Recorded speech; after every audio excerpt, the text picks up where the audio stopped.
Shalom Ubraja a todos. Estamos a vísperas del día que se conmemora en Israel, Yom HaShoah, el día del Holocausto. Este día fue fijado el 27 de Nisan, ya que según lo que sucedió en la historia, fue la rebelión del gueto de Varsovia en la época de la Segunda Guerra Mundial. Y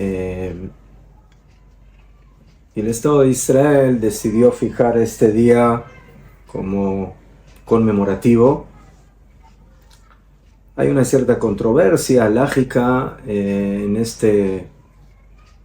la conmemoración de Yom HaShoah en el mes de Nisan, que es un mes que se considera mes de liberación, mes de alegría, mes de redención.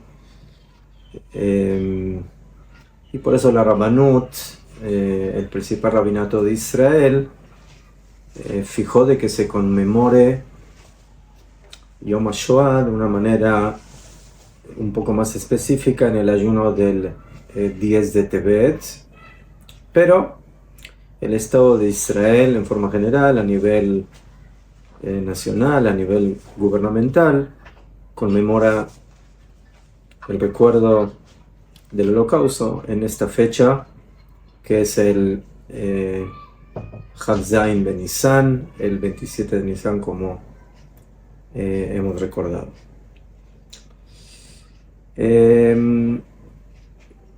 Yo quiero compartir con ustedes en estos minutos que vamos a explicar un poquitito la idea de lo que, por supuesto, puede abarcar el concepto de lo que es el Holocausto, de lo que es el exterminio de 6 millones de Yehudim, que es un número que se dice muy fácil, pero que realmente es inalcanzable a nivel de la mente humana poder percibir, poder entender, poder comprender qué significa este número, y que dentro de ese número hablamos de 1,5 millones de niños, de bebés, que fueron brutalmente asesinados, exterminados. Y realmente hablar de este tema es difícil.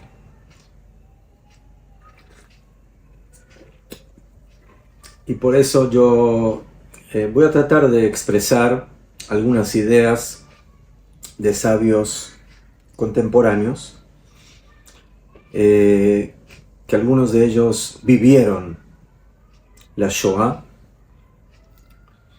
que estuvieron en esta guerra y que murieron en la guerra, pero quedaron escritos de ellos, no solamente escritos de Torah y de Talmud y de Halajá, sino también escritos que tienen que ver de manera más específica con la época que ellos vivieron. Y elegí dos de estos Jajamim, que uno es el Admur Rabbi Klunimus Kalmish Shapira, de bendita de memoria. Este Admur, muy conocido, era un gran Talmid Jajam, dirigente de la corte de Pisatzna, que escribió muchos libros famosos que hoy en día se estudian como por ejemplo Jobat Talmidim, la obligación de los alumnos, Aksharat Abrehim, la preparación de los Abrehim, y otros más. Y él fue rabino de miles de Hasidim en Polonia. Y él escribió también un libro de sus clases, de sus pláticas que daba en Shabbat, de Parshat HaShavua en el gueto de Varsha, de Varsovia, y que fueron recopilados y se denominan Esh Kodesh, el fuego santificado. Y es muy interesante cómo fueron encontrados estos escritos. Un trabajador, un empleado que estaba recogiendo ruinas, encontró una especie de vasija que estaba ahí escondida en la tierra, y lo trajeron eso a un majón, a una institución, y encontraron ahí los escritos de este Rab, del Admur de Kluni Moskalmish Shapira de Piazatzna, y ahí había escritos drashot de la Parsha de la semana que el Admur las enseñó durante 3 años prácticamente en la época de la Segunda Guerra Mundial, dentro de la Shoah, dentro de la época del genocidio. Luego él murió asesinado allí. Y también vamos a traer algunas cosas de otro rabino, pero que vivió en Hungría. El Rav Issachar Teichtel, que escribió un libro que se denomina Em Abanim Smecha, la madre de los hijos que está alegre, y que también fue asesinado en Hungría, un gran Talmid Jajam, alumno del Admur de Munkach, el Baal Minhat Elazar.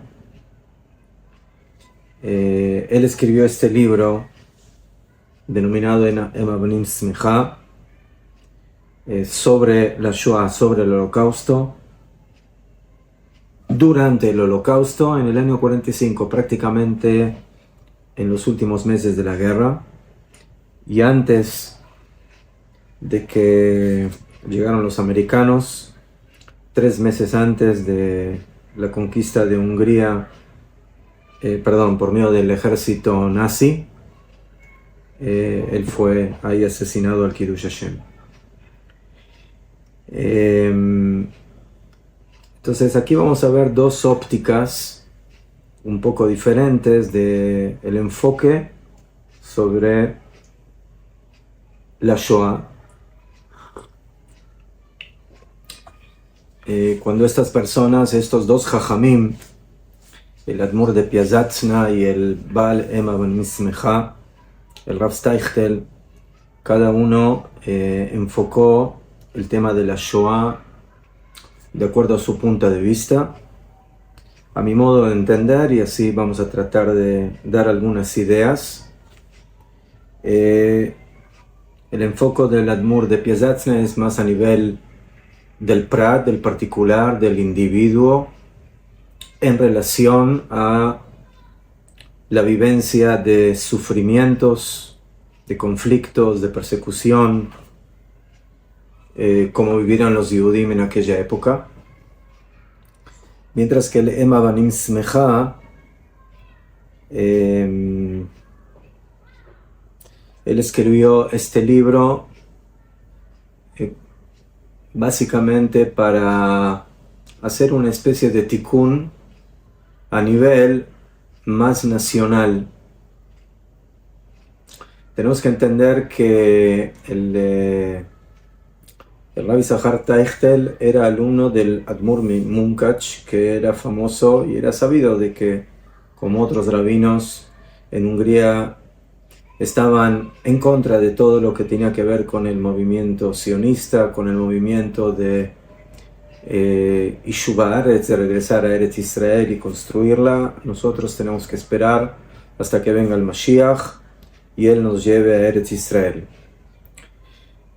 Y él dice en el prefacio de su libro de que, como él estaba ocupado durante sus años de rabinato y de dayan y de juez en las investigaciones de la halajá, y como una persona no puede estudiar todos los temas de la Torá, entonces él se apoyó en lo que recibió de sus maestros en lo que se refiere a el comportamiento de Am Israel en el Galut y en el presente respecto a el regreso a la tierra, a que Am Israel básicamente empiece un proceso natural de Geulá, de redención, de regresar a la tierra, de construirla, de reunir a Am Israel en Eretz Israel.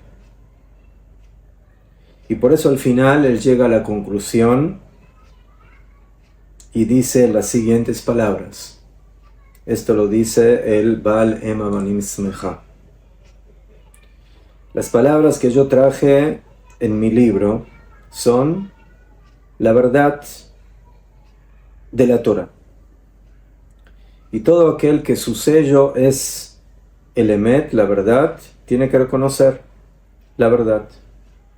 Y por eso yo estoy dispuesto a discutir con todo aquel que venga de manera seria, pero solamente cuando la discusión sea en base a la halajá, en base a nuestras fuentes.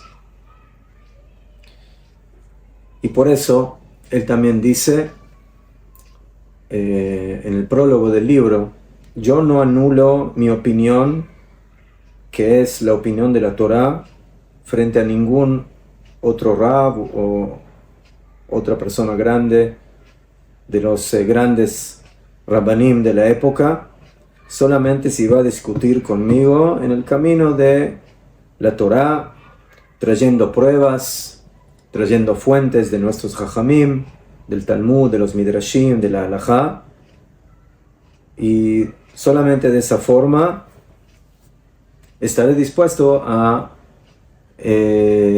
básicamente a someterme a las pruebas que traigan. Pero mientras que yo en mi libro he traído pruebas contundentes, y eso es básicamente lo que hizo el Rabbi Zahar Teichtel, de alguna manera, según su opinión, hace teshuvá y empieza a observar todo el proceso de lo que va sucediendo, por supuesto en relación a la guerra, al genocidio, al exterminio. Y él cambia de opinión, no porque las fuentes sean diferentes o que no las haya conocido de antemano, sino que en el momento que él se encuentra en esa situación, entonces él empieza a hacer una investigación mucho más exhaustiva de este tema, de qué significa que Am Israel está en el Galut, qué significa que Am Israel empieza a regresar a su tierra. Y por eso, básicamente, él cambia de opinión y se va a un extremo totalmente opuesto de lo que él había recibido o había escuchado o había sido inculcado por sus maestros, de negarse a aceptar y a ir en contra de todo lo que es el movimiento de regreso a Eretz Israel. Y en ese punto él refuta toda esa idea para escribir todo un libro donde en él demuestra y apoya todo el regreso del pueblo de Israel a su tierra. Entonces, esos son los dos puntos de vista que quiero en pocos minutos hablar un poco de cada uno, del Admor de Piazatzna y del Baal Mabanim Smeja por un lado. Y por otro lado también quiero traer a cotación lo que escribió el Rav doctor Abraham Livni, que nació en el año 1925 en Francia. Él viene de una familia cristiana, religiosa, estudió teología y filosofía en la Universidad de Sorbonne en París. Y hagamos el cálculo, más o menos cuando es la época de la guerra, él es un joven, aproximadamente 18 o 20 años, y él ve lo que sucede en la Segunda Guerra Mundial y ve lo que pasa en la Shoah, en el Holocausto, y eso lo empuja básicamente a investigar las raíces de los conflictos más profundos de la cultura occidental. Cómo básicamente lo que lo empuja a él a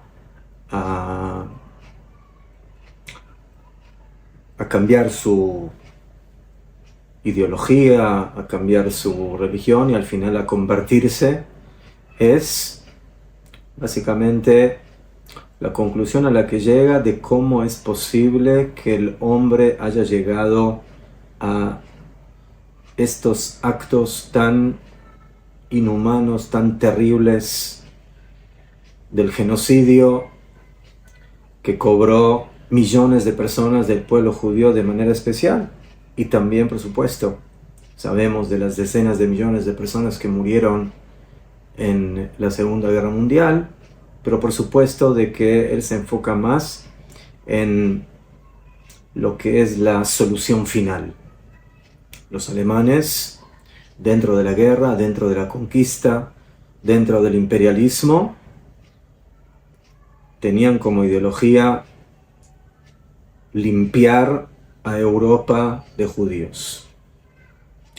Y eso a él le llamó mucho la atención y por eso hizo un gran análisis de esto.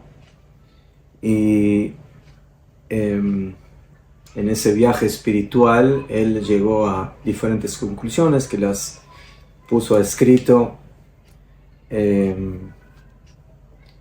y que en base a eso él escribe todo un libro que tiene que ver con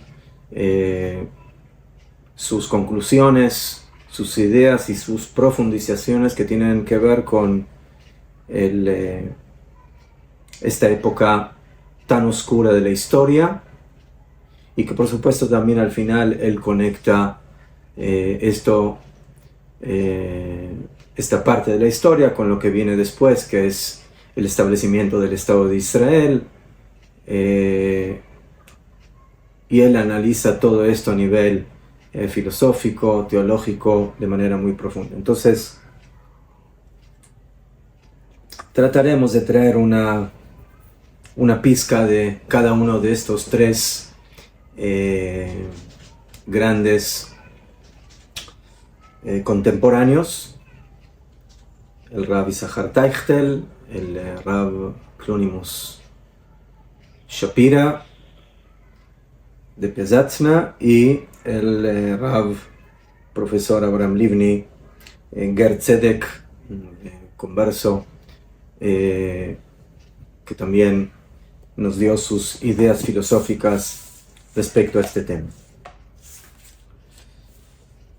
Entonces vamos a empezar con el Esh Kodesh, vamos a empezar con el Admor Kelunimus Kalmish Shapira.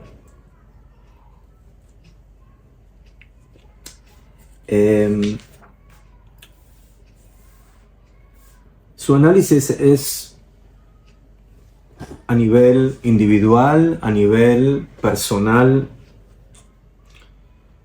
Está escrito en Teilim, Minameitzar Karatia, desde las profundidades del sufrimiento te llamé Hashem. Anani Bamarjavia, contéstame con amplitud Hashem. ¿Cómo entender el tema de los sufrimientos? En forma general, de esta hecatombe, de esta destrucción, de este genocidio. Pero, ¿qué significa? ¿Qué función tienen estos sufrimientos?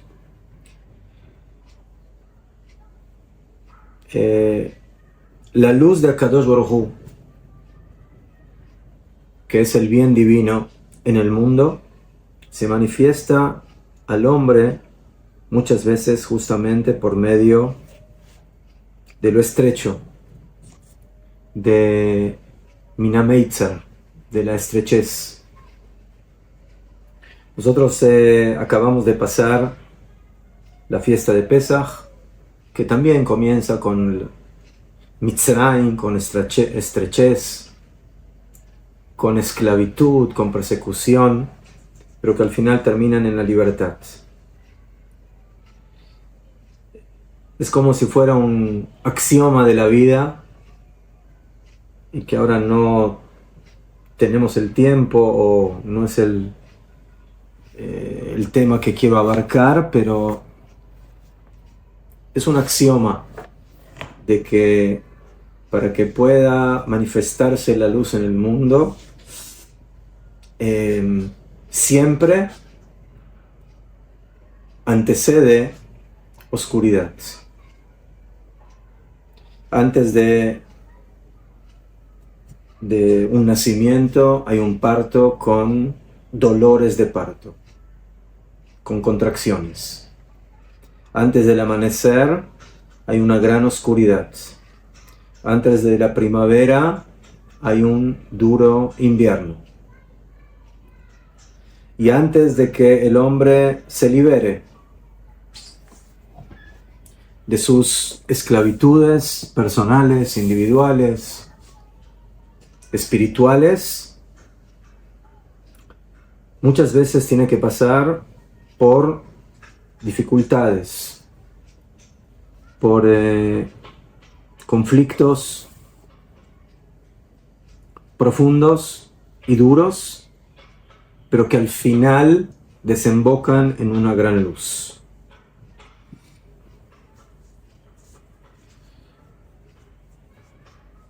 Podemos dar a esto un ejemplo como un príncipe que fue tomado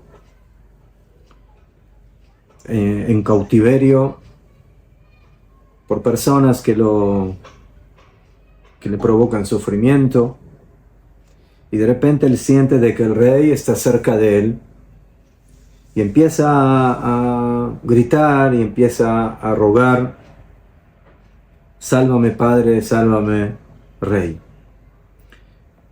En el momento que el príncipe siente, el hijo del rey siente de que el rey está cerca, eso es lo que lo lleva a la tefilá, a pedir, a rogar.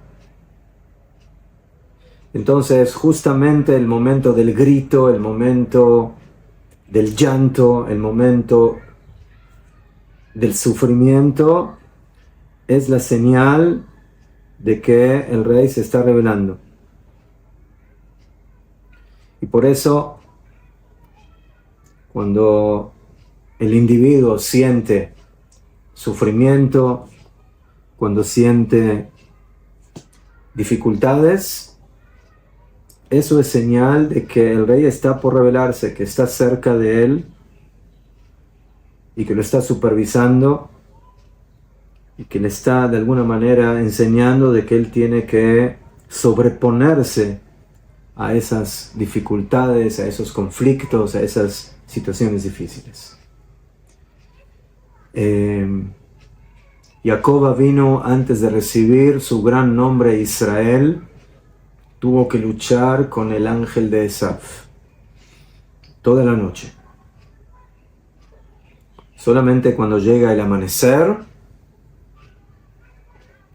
y logra vencer, al ángel le dice: no te dejaré libre hasta que me des la brajá. O sea, después de una noche donde Jacob sale herido de la lucha, de ahí tenemos la mitzvah de no comer del animal, el Git Anashé. Entonces vemos de que la lucha de Jacob es vencer a su enemigo, pero hay herida. Hay herida, pero se vence. Hay sufrimiento. Y la lucha es durante toda la noche. Y solamente al amanecer es de que el enemigo dice: déjame ir, me has vencido. Y ahí es donde aparece la brajá, Israel.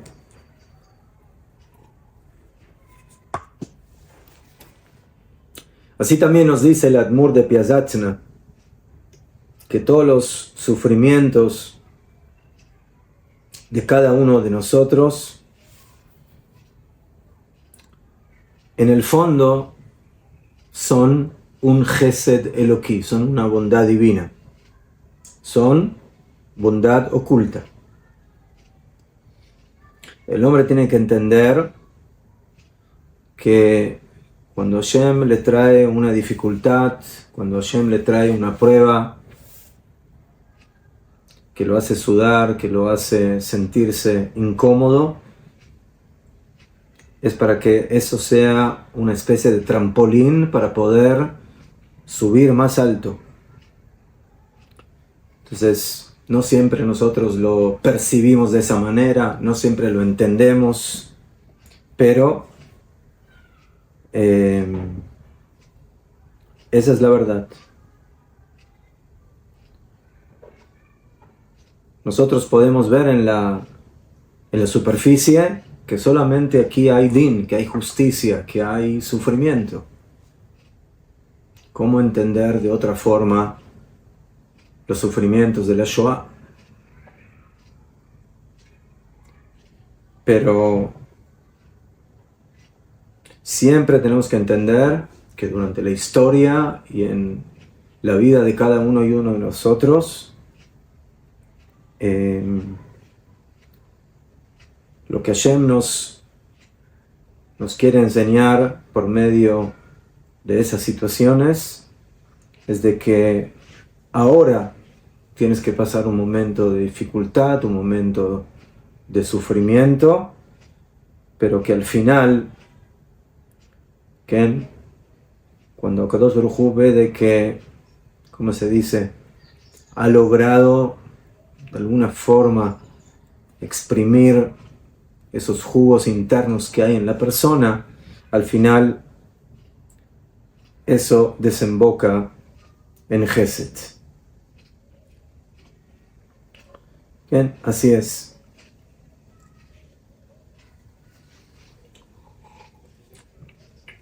Y por eso,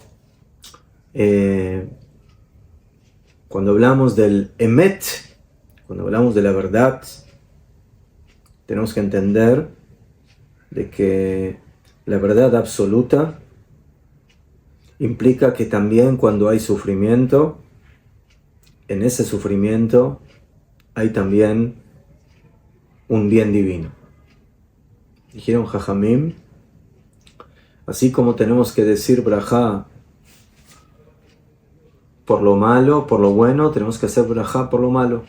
Tenemos una brajá que decimos cuando hay una alegría, Sheheyanu Bekimanu o Birkat Hatov Bameitiv, y cuando hay una mala noticia decimos Baruch Daena Emet. Y nos dice el Talmud, y lo trae el Shulchan Aruch en la Halajá, que el hombre tiene que levarej, tiene que bendecir la brajá de Baruch Daena Emet exactamente, con la misma alegría, con el mismo ímpetu, con la misma fuerza y con la misma profundidad que la brajá de Atov Meitiv. Entonces, esto parece inhumano, ¿cierto? A nivel humano, a nivel natural, a nivel de la superficie, cómo una persona puede bendecir a Hashem con las mismas ganas, con el mismo amor, con el mismo afecto, cuando escucha una mala noticia que cuando escucha una buena noticia. Pero la persona que entiende de que Kol me David Rahamana letaba David, que todo lo que Hashem hace es para bien, entonces él tiene que llegar a la conclusión de que a pesar de que no siempre entendemos exactamente ese funcionamiento, al final esa caída, ese dolor, es un dolor que en el fondo tiene la curación. Es una oscuridad que en el fondo tiene el amanecer, que tiene la luz. Es una esclavitud que al fin y al cabo me va a permitir llegar a la libertad. Eso es lo que dijeron Jajamim, que así como es mitzvah, que dijeron Jajamim, de que cuando leemos la Gadá, Matchil begnai umesayem beshevach, empezamos con lo malo, ¿sí? Abadim ainu le Faraó, fuimos esclavos de Paró, y luego salimos a la libertad. O que fuimos primero idólatras y luego Hashem nos acercó y ahora estamos en camino a Matan Torah, a la fiesta de Shavuot. Y por eso en la noche del Seder comemos matzah, que es el pan de la libertad. Pero también comemos maror, que es la verdura amarga. Y según el Maral de Prague, y esa es básicamente la idea que nos quiere enseñar aquí el Admor de Piazatzna, es entender de que esto es de Hashem y esto es de Hashem. Y parte del camino para llegar a la libertad es primero pasar por momentos de esclavitud, y antes de llegar a la luz, a veces hay que pasar por momentos de luz, de oscuridad. Para llegar a la redención, al Mashiach, a la Geulah, tenemos que pasar primero por Heblei Mashiach, por los dolores del parto, por las contracciones dolorosas, pero que al final desembocan en la Geulah. El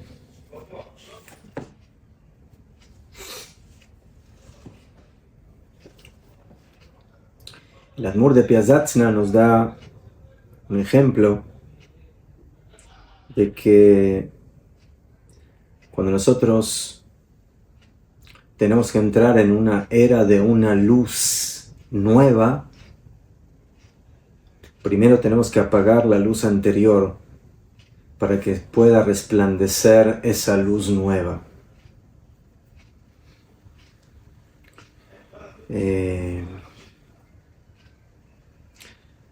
Y apagar esa luz significa apagarla, significa oscuridad. Para que se pueda manifestar la luz de la Geulah, entonces hay que apagar lo anterior. Porque aquí vamos a subir, vamos a elevarnos, vamos a entrar en otra dimensión de una luz infinita, de vida, de redención, de salvación. Pero para eso primero necesitamos apagar lo anterior. La luz nueva anula la luz del pasado. Y así escribe el Admor de Piazatzna. No es posible que ninguna cosa se revele en la luz de Hashem sino por medio de la anulación de lo anterior.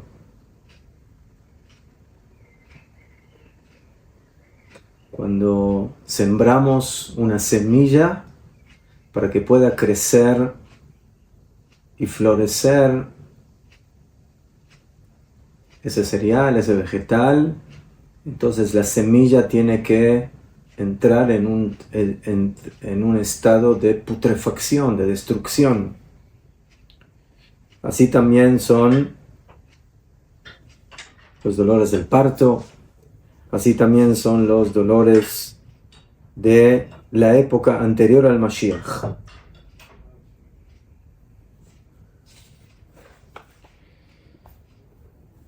Entonces, esas son algunas de las ideas que nos enseña el Admor de Piazatzna.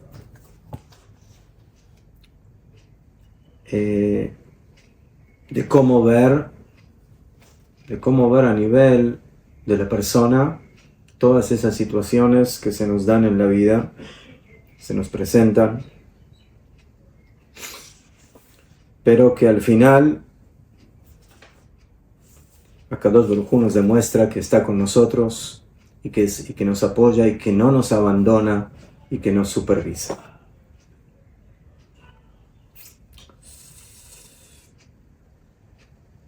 Esa es la idea que quise compartir con ustedes de el Admor de Piazatzna. Ahora pasemos al Ema Banim Smecha. Pasemos a la idea del Rav Teichel. Él también se hace la pregunta, el interrogante: ¿por qué estos sufrimientos?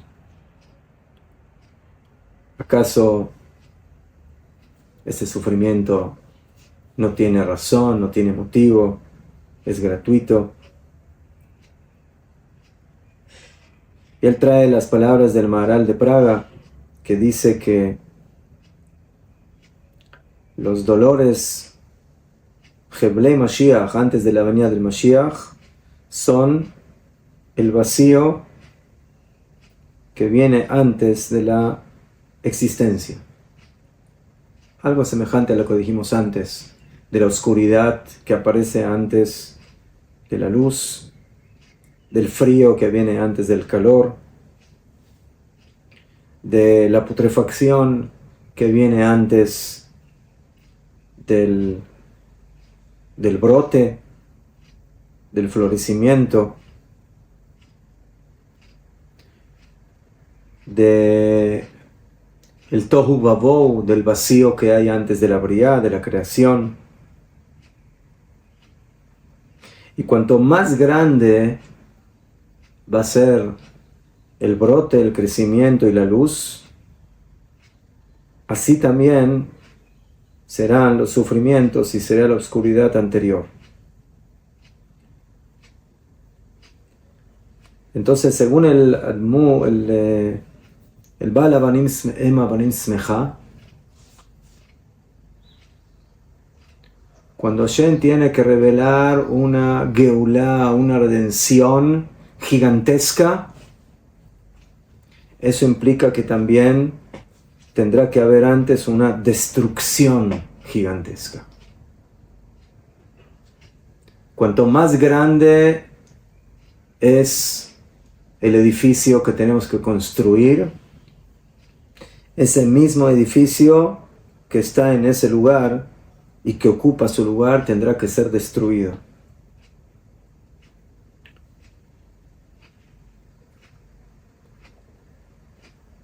Y así como podemos entender este punto a nivel particular de lo que puede ser el sufrimiento personal de cada uno y uno de nosotros, lo tenemos que entender, dice el Ema Banim Smecha, a nivel del pueblo, a nivel de la nación.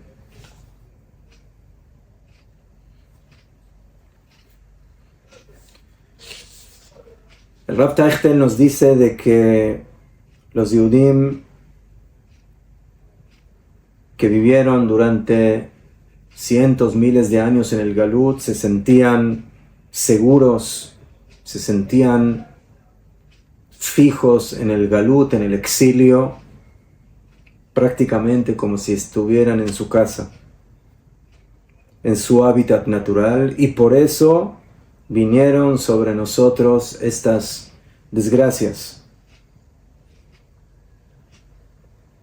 ¿Por qué? Porque en el momento que Am Israel se siente de que el galut se vuelve su ambiente natural y se olvida de su verdadera casa, entonces Hashem tiene que provocar un estremecimiento muy fuerte para poder mover las entrañas más profundas de este pueblo, para que vuelvan no solamente a hablar de Eretz Israel, sino realmente a sentir. Los Yehudim durante toda la historia hicieron tefilá de querer regresar a Eretz Israel, en la tefilá, Betejezena Ineinu Beshulchan Lezion Berachamim, 3 veces por día, en las tefilot.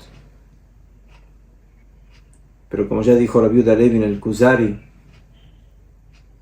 lamentablemente esas palabras eran como las palabras de un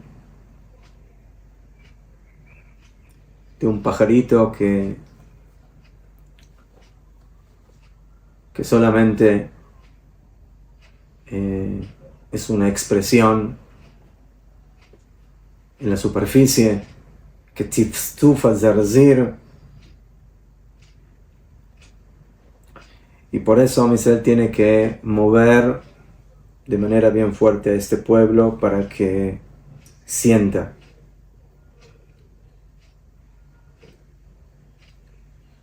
De que hay que hacer algo para que este galut, para que este exilio mueva las entrañas más profundas de nuestro pueblo y que no solamente digamos con nuestros labios que queremos regresar a Eretz Israel, sino que realmente nuestros corazones lo deseen. Según el Rav Yisachar Teichel, por haber abandonado nuestro deseo real y profundo de querer regresar a Eretz Israel, Hashem envió estos decretos tan terribles que sucedieron en el Holocausto.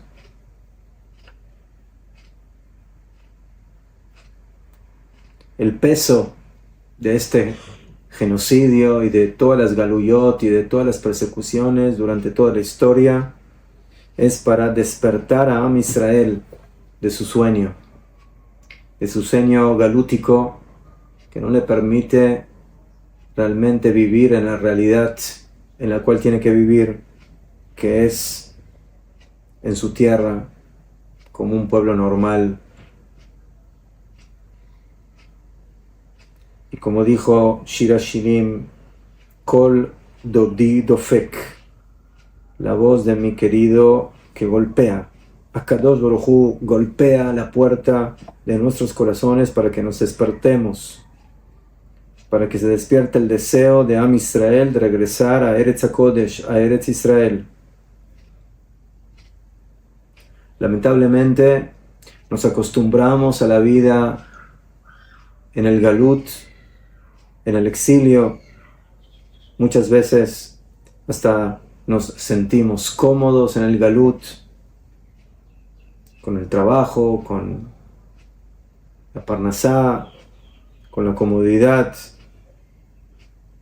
Pero al final nos olvidamos de lo más importante, de que nos falta todo, que nos falta Kvod Hashem, que nos falta el honor de Hashem, que nos falta el Kavod de Am Israel, porque los goyim se burlan de nosotros de que somos extranjeros en todos los lugares de la tierra, y también nos olvidamos del honor de Eretz Israel que está desolada. Entonces, la vida en el galut es un insulto tridimensional. Es un insulto a Kadosh Baruj Hu, Galut Ashchina. Es un insulto a Am Israel que vive fuera de su tierra. Y es un insulto a Eretz Israel. Y sobre eso a Kadosh Baruj Hu llora, como está escrito en Irmiau, en el profeta Jeremías, Bamistarem tivke nafshi. en lo oculto llorará mi alma. Y Am Israel en el Galut perdió de alguna forma ese sentido.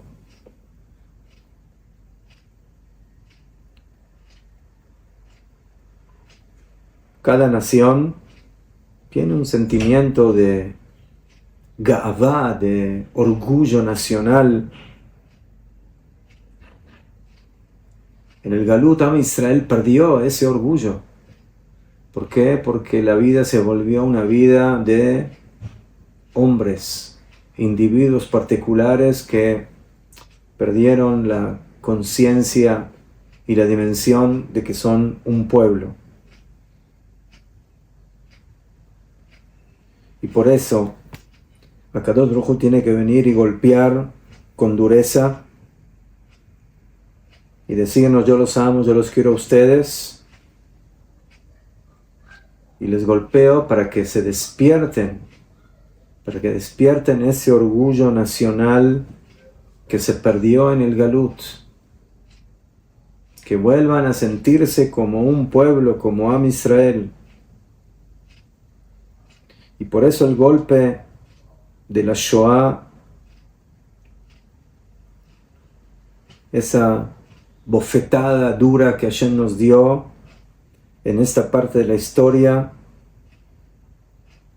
es para que despertemos ese orgullo y que parte de él se manifiesta cuando queremos volver a ser un pueblo normal que vive en su tierra, que vive en la tierra que Hashem le prometió, y que no solamente hablamos de que queremos verla, sino que realmente regresamos a ella y trabajamos para redimirla, para trabajarla, para que ella florezca y que se vuelva de una tierra desolada en una tierra llena de vida. Y por eso a veces Akadosh Baruj Hu nos habla por medio de los profetas, pero a veces nos habla por medio de hechos históricos, duros, golpes. En el pasado, los Nevi'im, los profetas, eran los que nos enseñaban la palabra de Hashem y nos amonestaban cuando Am Israel no iba por buenos caminos, y ahora eso fue entregado a los sufrimientos.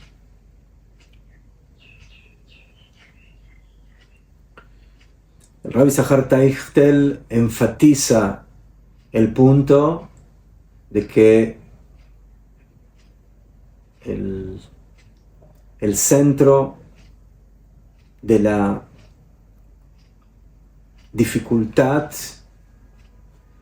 de la historia del Galut de Am Israel está en el hecho de que Am Israel abandona su tierra y se siente de que no es tan urgente y no es tan necesario regresar a ella. Y eso se vio en diferentes épocas de la historia, donde lamentablemente el pueblo de Israel empezó a acostumbrarse, a arraigarse en tierras extrañas, en tierras ajenas. Elimelech y sus hijos que abandonaron la tierra y estuvieron en Moab durante 10 años. Y Hashem les dijo que regresen a la tierra y no lo hicieron, y por eso fallecieron ahí. Jacob vino, también se tardó en regresar a Eretz Israel, fue a la casa de Labán 7 años por Lea, 7 años por Rachel, 6 años más, pero pasó una vida dura.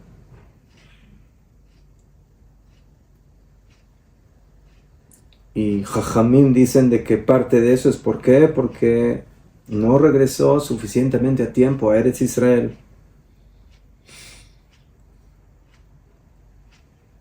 En la época el regreso de Am Israel, de Galut Babel tampoco. La mayoría de Am Israel no regresa a la tierra. Y así, durante toda la historia del Galut, lamentablemente el pueblo de Israel no se despierta con suficiente fuerza para volver a conectarse con su tierra.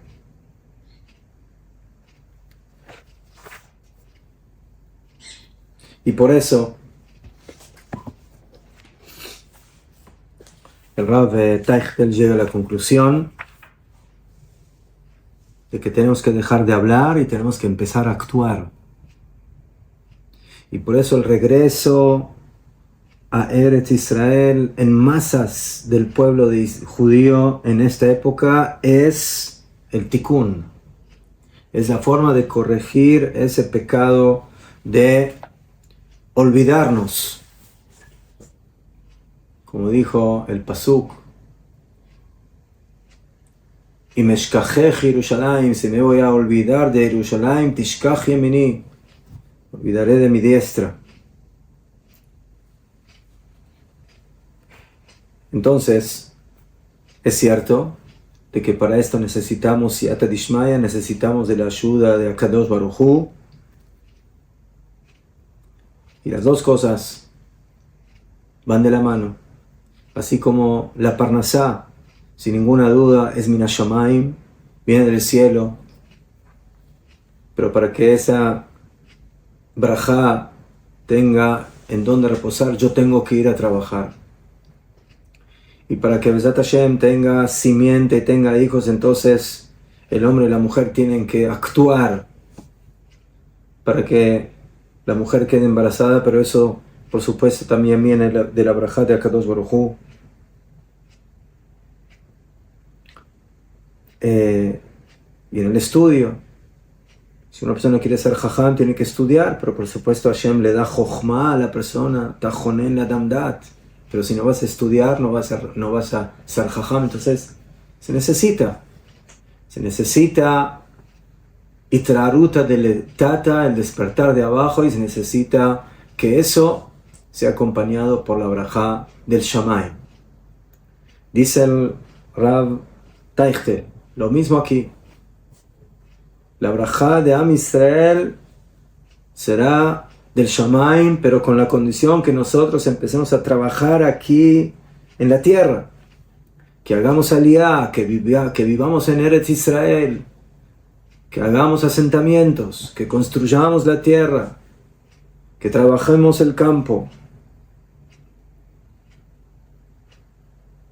Y de esa forma vamos a tener brajá, y de esa forma vamos a hacer el tikkun del galut, de haber abandonado y de habernos desconectado de Eretz Israel y haberla olvidado.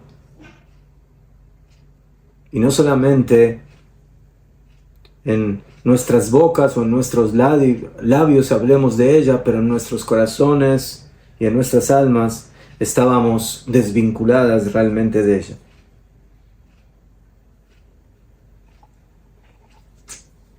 Y por eso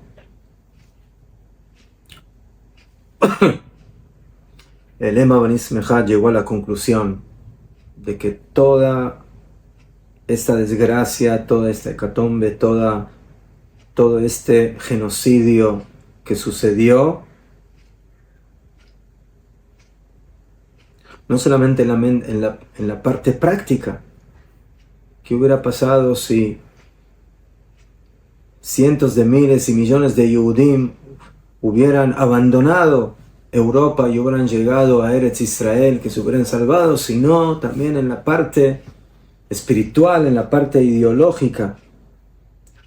Él dice que si vamos a subir a Zion y vamos a regresar a Eretz Israel, vamos a lograr hacer el tikkun de las almas de Bnei Israel, no solamente de esta época, sino también de todas las épocas del pasado, de todos aquellos Yehudim que fueron asesinados al Kiddush Hashem, porque nosotros, cuando regresemos a la tierra, los vamos a elevar a ellos también.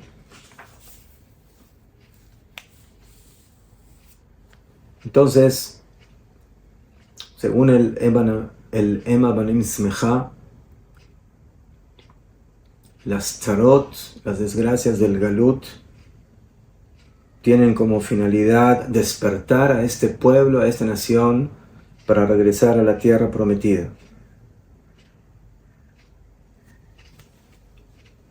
Los que murieron en el Galut no podrán regresar, pero en forma general, parte del pueblo cae, pero el pueblo de Israel en general se levanta. Y gracias a esos que se levantan y regresan a la tierra, como Baruch Hashem sucedió en la historia y hoy en día, donde millones de Yudim viven en la tierra, ellos serán los que le den el zehut, el mérito a aquellos que no lo lograron, de que sus almas regresen a la tierra prometida.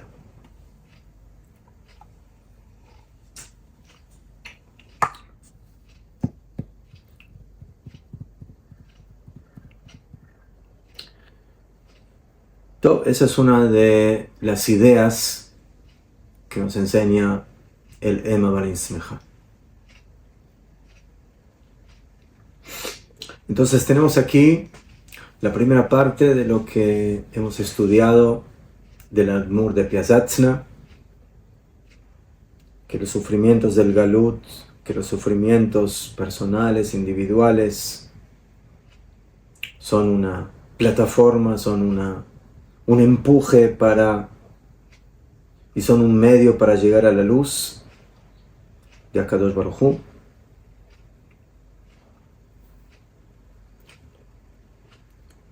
Ahora hemos visto la opinión del Ema Banim Smeja, el Rav Teichtel, que nos enseña que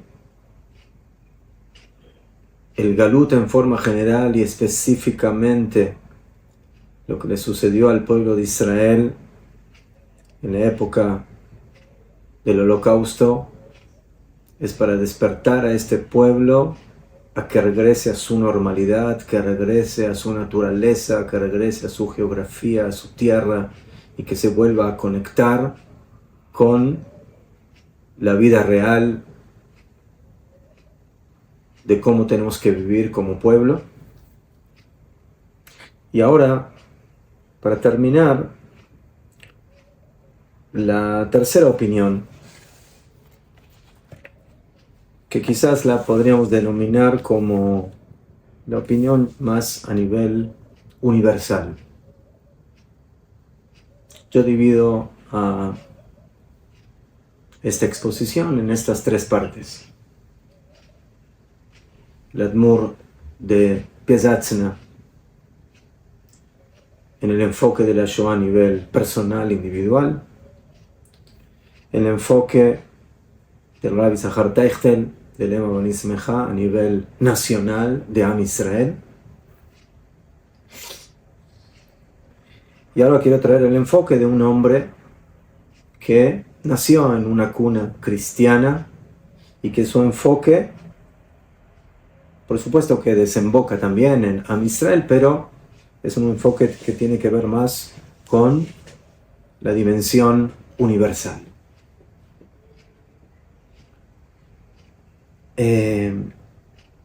La tragedia de la Shoah es algo que va más allá de muchas cosas que nosotros pudimos haber vivido en la historia general del mundo.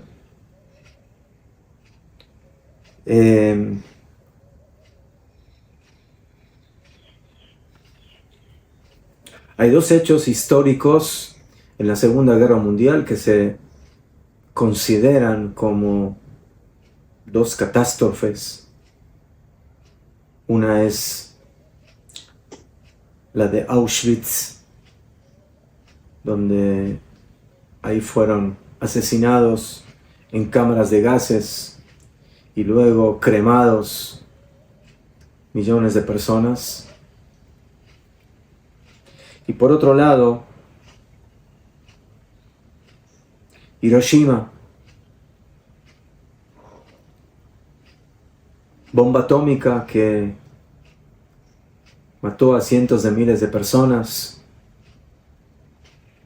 y provocó esa gran destrucción en Japón. Hay quienes quieren hacer una analogía y una comparación entre estos dos hechos. Dice el Rav Livni que no hay punto de comparación. ¿Por qué? Porque lo que sucedió en Hiroshima, que es muy triste, es una demostración del poder destructivo del hombre a nivel físico,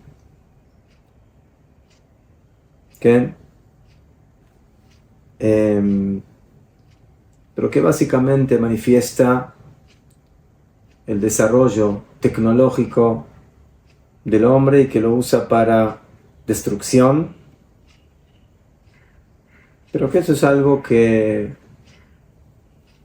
se dio durante toda la historia, que el hombre fue mejorando sus medios armamentistas, militaristas, para poder luchar y para poder vencer a sus enemigos.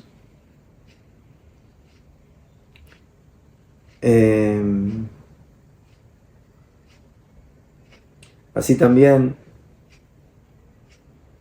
que en esos 100.000 muertos en Hiroshima, 100.000 muertos en Dresden, por medio de 100 aviones y miles de bombas que cayeron ahí. Entonces es cierto, eso fue con miles de bombas y eso fue con una sola bomba.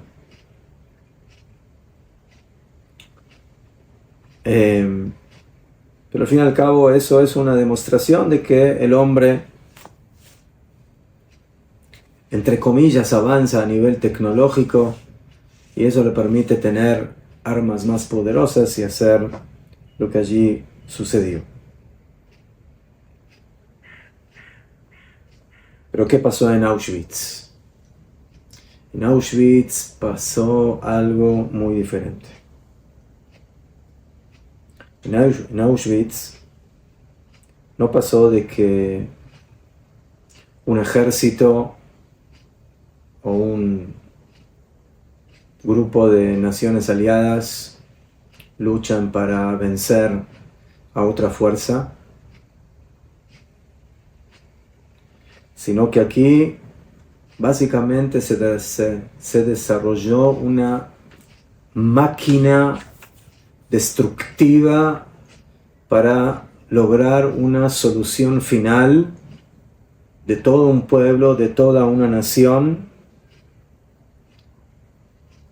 y que la lucha en contra de ella es porque hay una idea teológica por detrás que impulsa a los alemanes, a los nazis, a acabar con todos los judíos.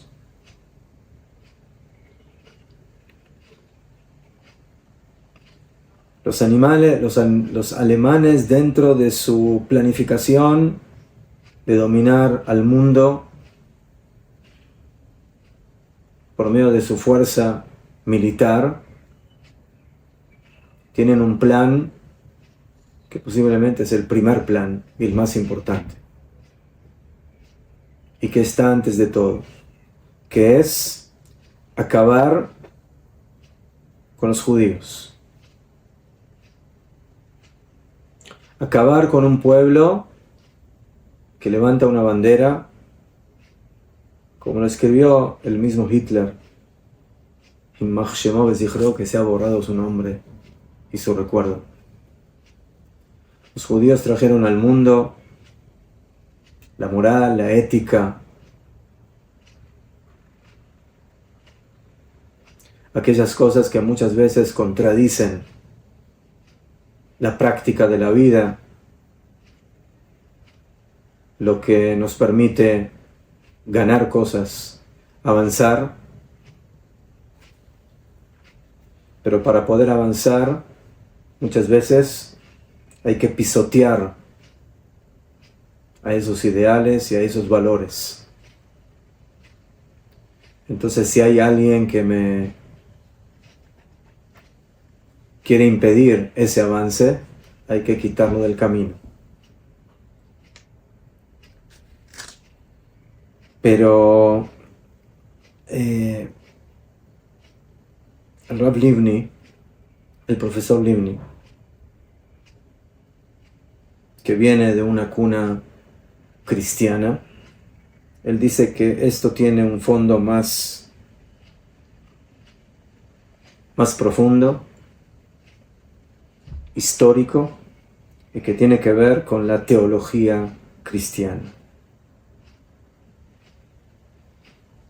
La Shoah no es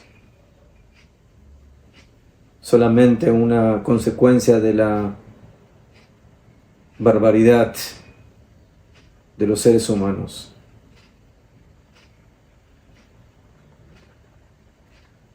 Cierto, lo que se hizo ahí, cómo se aniquiló, cómo se mató en cámaras de gases y cómo se cremó a hombres, mujeres, niños, bebés, es una barbarie que la mente humana no puede entender.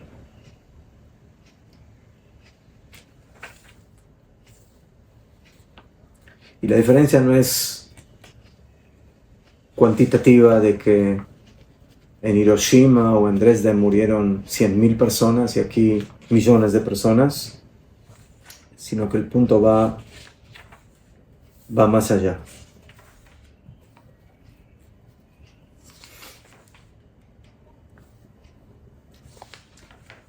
Muchas veces la gente pregunta, ¿dónde estuvo Dios en la Shoah? Pero la pregunta no es dónde estuvo Dios, sino dónde estuvo la humanidad. ¿Dónde estuvo el ser humano? ¿Dónde estuvo la humanidad básica?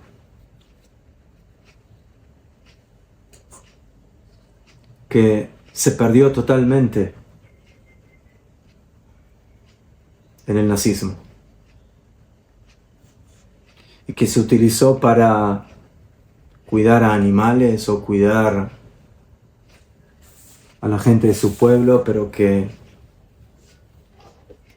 cuando ya llega al pueblo de Israel, al pueblo judío, eso desaparece totalmente. ¿Cuál es la base de esa ideología? Interesantemente, Yom HaShoah generalmente cae cuando nosotros leemos en la Torá las parshiot de Tazria Metzorah que nos hablan de negaim, de manchas que aparecen en el cuerpo y que provocan impureza en el hombre.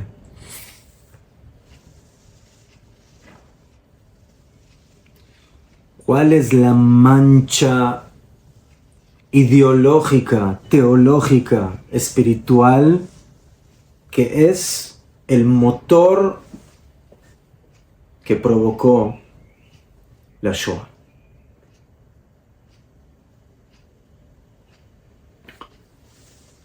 Rav Livni, en base a sus conocimientos teológicos, filosóficos, afirma de que la mancha es la mentira teológica sobre la cual se construyó la ideología cristiana.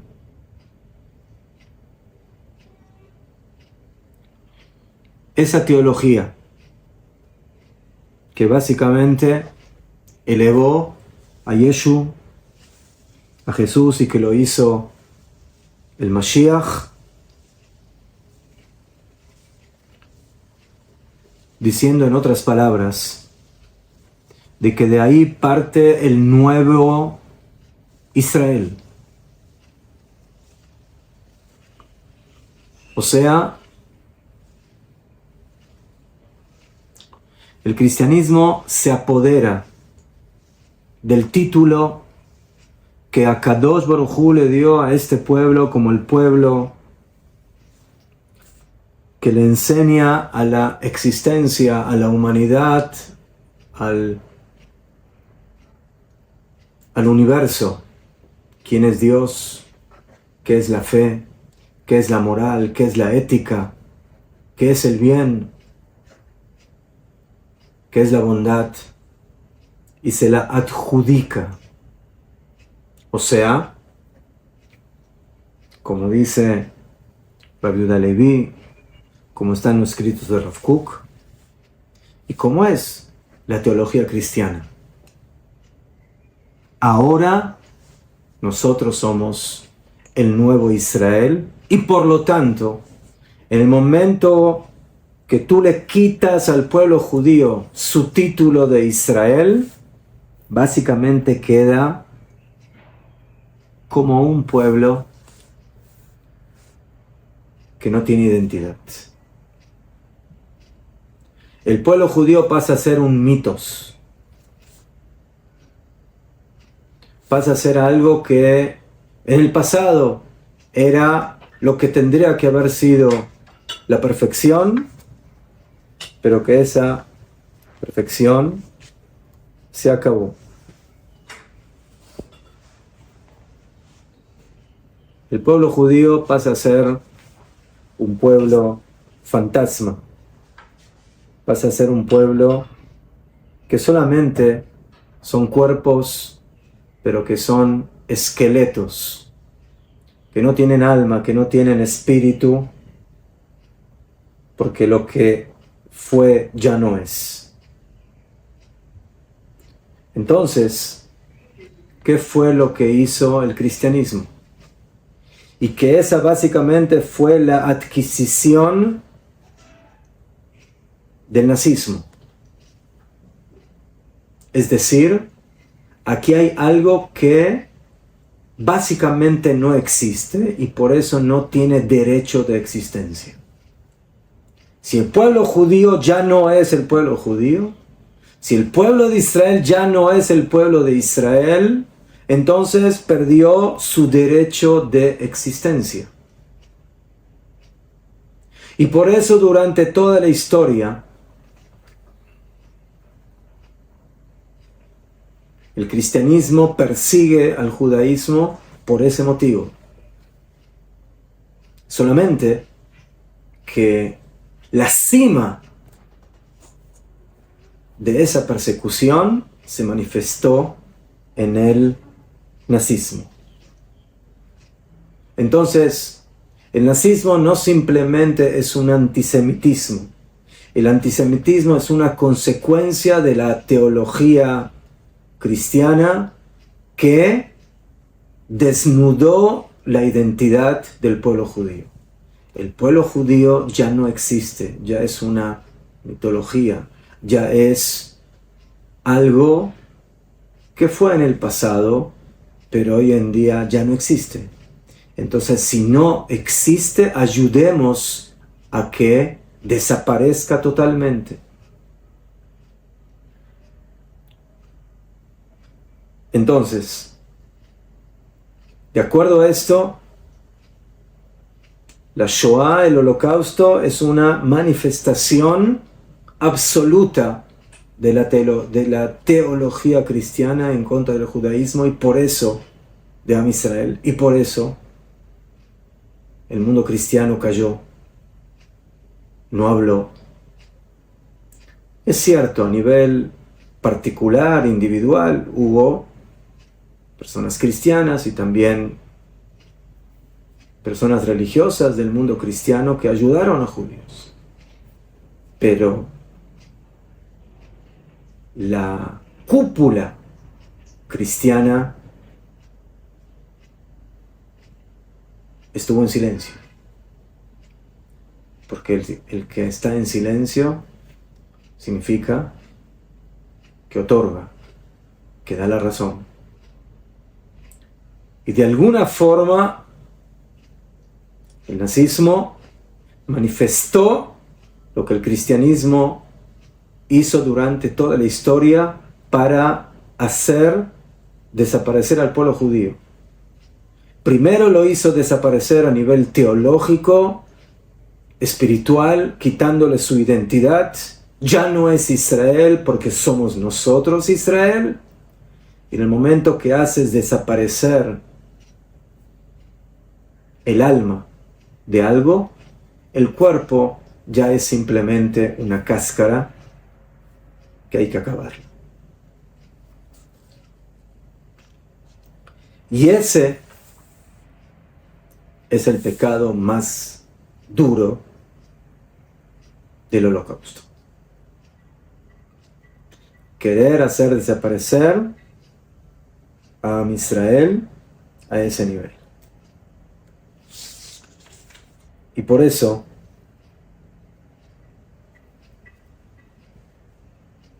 de alguna forma el mundo llegó a una situación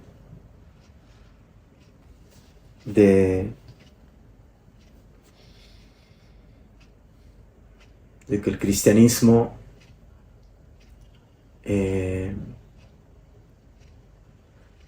difícilmente pudo recuperarse de lo que sucedió en base a su ideología, en base a su teología en el Holocausto. Hay quienes no quieren reconocer la relación que hay entre ambos, pero sin ninguna duda de que esa es la verdadera idea. El cristianismo demostró de que su caída para llegar al exterminio del pueblo judío está basada en su ideología. El vaciamiento de la identidad del pueblo de Israel.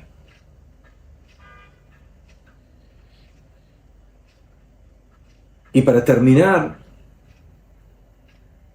¿qué tiene que suceder para que podamos letaken, corregir esa situación? ¿Cómo corregimos la Shoah? A nivel personal, particular, de acuerdo al Admur de Piazatzna, a nivel nacional, de acuerdo al Lema Banim Smecha, y a nivel universal, de acuerdo al Rab Livni. Lo podríamos sintetizar de esta forma. El tikkun de la oscuridad personal es por medio de que la persona reconozca y se apegue a la luz divina, se sobreponga a los sufrimientos y a las dificultades. De acuerdo al Em Abanim Smecha, por medio de que nosotros como pueblo, como nación, regresemos a nuestras raíces naturales, a nuestra tierra, a volver a ser un pueblo normal, que no solamente es almas esparcidas por los 4 puntos cardinales, sino que somos huesos que se vuelven cuerpo, que se vuelven fuertes, que regresan a su tierra, que la construyen, por supuesto, por el camino de la Torá y de Akadosh Baruj Hu.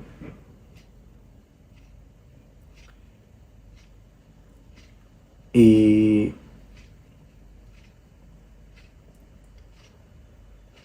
la tercera forma del letaken, relacionada con la anterior, es no solamente volver a la tierra de Israel, sino crear un Estado judío. Vivir como una nación que se vuelve corazón de las naciones del mundo. Porque eso es lo que somos. Porque esa teología que quiso robar la identidad del pueblo judío regresa a nosotros y regresa de tal manera de que nosotros revivimos, no solamente como personas o como un pueblo que viene a vivir a su tierra, sino que forma su estado, que forma su vida como un pueblo que se maneja con su rey, con sus dirigentes, con su ejército, con su lucha, con su economía, con su tecnología, por supuesto todo esto en base a la Torah y a las mitzvot. Y de esa forma se logra el tikkun. El momento que las naciones del mundo reconozcan el papel que tiene este Estado en el mundo como luz entre las naciones, ese será el tikkun, no solamente a nivel nacional, sino también a nivel universal. Shalom Ubraja.